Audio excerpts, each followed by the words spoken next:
Assalamualaikum warahmatullahi wabarakatuh. Alhamdulillahirabbil alamin wassalatu wassalamu ala asyrafil anbiya'i wal mursalin sayyidina wa maulana Muhammadin wa ala alihi wa sahbihi wa barik wa sallim ajmain. Puji syukur kehadirat Allah Subhanahu wa taala yang mana telah memberi kita nikmat sehat sehingga kita bisa berkumpul di tempat yang insyaallah diberkahi ini. Salawat serta salam selalu kita curahkan kepada junjungan alam Nabi besar Nabi Muhammad Shallallahu Alaihi Wasallam, kepada keluarga beliau, para sahabat beliau, para pengikut beliau ila yaumil qiyamah. Berdirinya ulun di sini untuk menyampaikan kultum dengan tema mengendalikan emosi. Emosi dan perasaan akan bergolak dikarenakan dua hal, yaitu kegembiraan yang memuncak dan tertimpa musibah yang berat.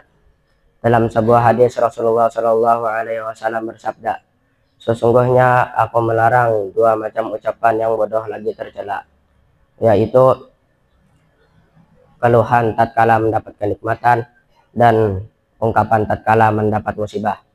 Dan Allah Subhanahu wa taala berfirman, A'udzubillahi minasyaitonirrajim, bismillahirrahmanirrahim. Likai la ta'saw ala ma fatakum wa la tafrahu bima atakum. Shadaqallahul azim.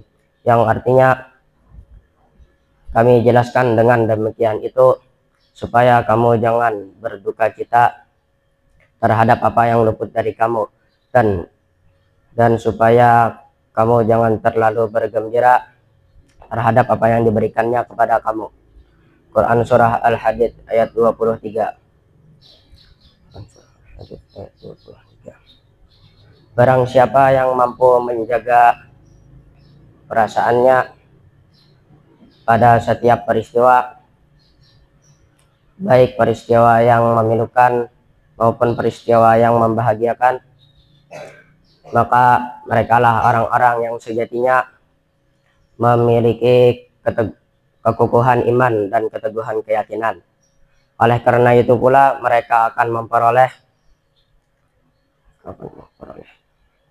kenikmatan dan kesenangan dikarenakan keberhasilannya melawan hawa nafsunya.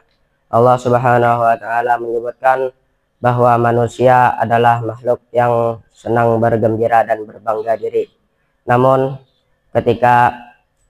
menurut Allah, ketika manusia ditimpa kesusahan, manusia mudah berkeluh kesah. Dan ketika diberikan kenikmatan, manusia sangat kikir. Tidak demikian pada orang-orang yang khusyuk dalam sholatnya. Merekalah orang-orang yang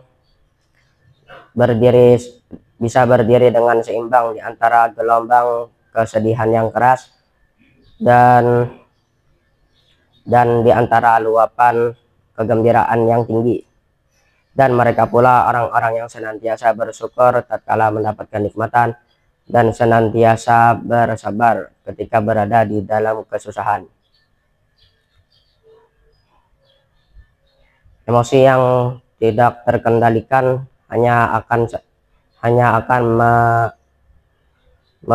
melelahkan saja dan menyakitkan dan memperesah diri. Sebab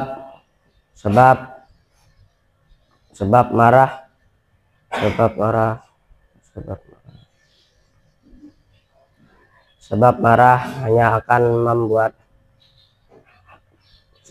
hanya membuat kita tidak terkendali dan mudah memaki siapa saja dan cenderung mengikuti hawa nafsunya. Dan ketika kita terlalu bergembira, kita akan mudah lupa diri dan tidak ingat siapa lagi diri kita. Bagaimana cara kita mengendalikan emosi? Dengan cara senantiasa mengingat Allah, dengan bersyukur ketika mendapat kenikmatan dan bersabar ketika berada dalam kesusahan. Begitulah manusia. Ketika manusia mencintai seseorang, ketika manusia membenci seseorang, maka dia cenderung memaki dan menghinanya. Namun ketika manusia menyukai seseorang, maka dia cenderung memuja dan menyanjung setinggi-tingginya seolah-olah tidak ada cacatnya. Dalam sebuah hadis Rasulullah Shallallahu Alaihi Wasallam bersabda, cintailah orang yang engkau cintai itu sewajarnya. Siapa tahu dia akan menjadi musuhmu di lain waktu. Dan bencilah musuhmu itu dengan kebencian yang sewajarnya. Siapa tahu dia akan menjadi sahabatmu di lain waktu. Semoga kita ini adalah orang-orang yang mampu mengendalikan emosi. Mungkin itu saja yang dapat saya sampaikan. Wassalamualaikum warahmatullahi wabarakatuh.